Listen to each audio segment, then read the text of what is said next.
So you mentioned an MSIG that was passed. So I'd like you to address exactly what that MSIG was in case people are not aware. And also what the difference is between the $100 million ENV fund that was announced and also the Korean $100 million fund and MOU that was signed a few weeks ago in Korea. Sure. Multiple questions in one. So the MSIG that was proposed last week and ultimately that passed was threefold. One is the creation of a system account. So the system accounts on EOS have the prefix EOSIO dot. So only EOSIO prods can create a EOSIO, what we call system accounts. And so the first action was to create the EOSIO.fund account. So it is an official system account. The second part of that MSIG was to then issue and or create, if you so wish, issue 68,277,000 tokens and change in EOSIO, and then the EOSIO account, which is different. And then the third part of that was to transfer those tokens into the EOSIO.fund account. Now so I'll go into a little bit more detail because there's way more questions surrounding that you'll potentially ask.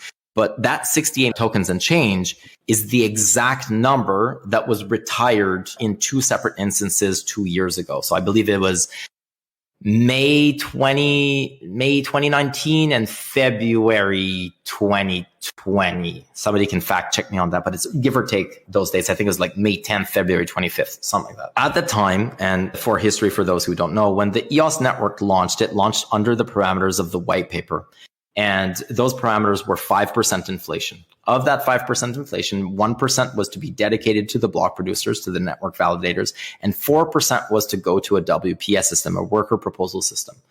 The network launched without a worker proposal system, but the parameters, that inflation, that 4%, was being accumulated in the EOSIO.saving account.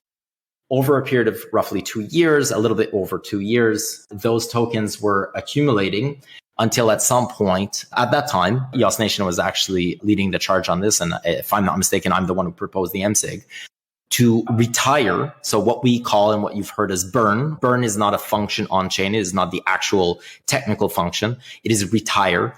And so at that time, tokens were transferred from the EOSIO saving account back to EOSIO. And then the retire function was done on those accounts.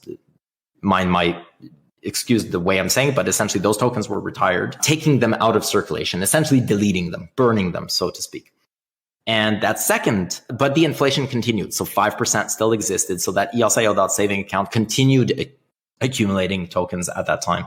That second time, there was another 34 million tokens or so and change that was retired.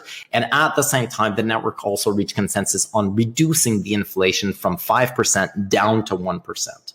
And so then tokens stopped accumulating in the EOSIO.saving account. Those two retirances, burns, so to speak, but the function of retire, those accumulate to the exactly 68,277,000 tokens and change and such. And that essentially, at that time, that fund was being allocated for potentially worker proposal system. But the reason for the burns, in part, the large reasons or retirances, in large part was because there was no mechanism to be able to leverage those tokens. So there's no actual entity that could do something with that. The network attempted on multiple instances to try and create something, but at every attempt, either it didn't work and or an external body decided to shut that down. So that would have been the last time that the network tried, which would have been after the ECC #2. So the EOS Community Conference in Rio, September, October 2019. That's when Block One decided that they basically gave the network an ultimatum. Either you continue down this path and all of the money that we are going to invest, and now we're no longer going to invest, and or you stop this and then we'll work with you. And that's where basically Pomelo came out of. It was this idea that Block One would be now helping out the ecosystem. Anyways, bad call. Block One never ended up doing very much, but that's another story. The funds couldn't be used because there was no entity and no program or no initiative or no mechanism to be able to leverage them. And there was no use case for them at the time. We also didn't have anything to be able to necessarily leverage those tokens on. So that's the idea behind what was proposed in the MSIG and why that specific number. Let me address then, I guess there's two more questions in this one. One is is there anything related between the 100 million, let's say ENV fund that was announced? And there's two questions in there. And then the Busan MOU of 100 million. I'll start with the Busan MOU because we talked about this 2 weeks or so ago, but reading the chats, there's still a lot of uncertainty. So let me try to give a little bit more clarity in there. So the Busan MOU is an MOU. An MOU just stands for Memorandum of Understanding. So there's no formal commitment. It's an intent. It's a memorandum of understanding. It's a mechanism by which government can enter into an agreement with industry without actually having a contract in place. It's intent. It is not legally binding. It's the idea that we will try to move towards, and this is what we're trying to move towards on. So it's a general idea of we're going to try to work together towards a particular goal. In that particular MOU, so there's an alliance that was created. It's the VCABB, the Venture Capital Alliance of Bhutan Blockchain. There are four other venture capital firms and or bodies, and there's one media outlet. So the media outlet is CoinNest, and the other VCs are Foresight Ventures and OKX Ventures, both of which are Chinese. And then there's Alpha Announce, which is Korean, and if I'm not mistaken, I think it's Ragnar Ventures. I'm not sure the second part, which is also Korean. So there's 2 Koreans and 2 Chinese in there.